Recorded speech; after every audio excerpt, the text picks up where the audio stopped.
Hey there folks, Nick here from Toques, and for today's how-to video, we'll see how we gonna hoop some toques.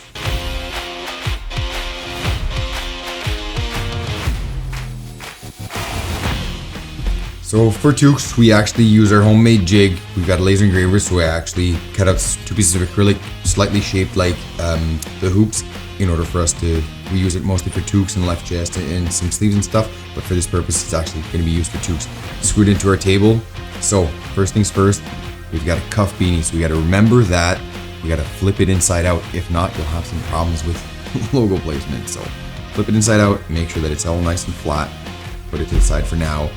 And then we grab a bottom hoop, and then we make sure that the screw for tensioning the hoop, top and bottom hoop, is nicely placed.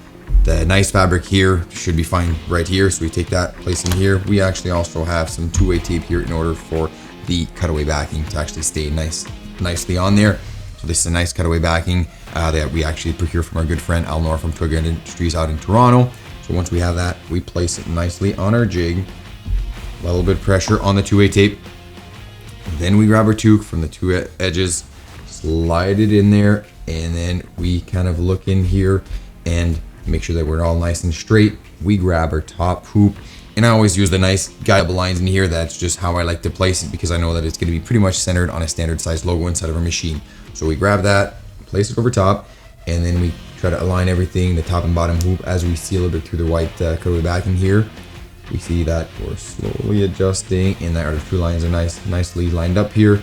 Then what I like to do is kind of just get the front edge nice lined up in there, and then once I'm in there, I put my hands over top, apply pressure on the front, apply pressure at the back, take it out of there, and then as we can see, we're actually ready to put the hoop in the embroidery machine. So if ever you want to geek out on some embroidery stuff, ZSK or not, please do feel free to reach out. I'd love to chat. Thank you for watching.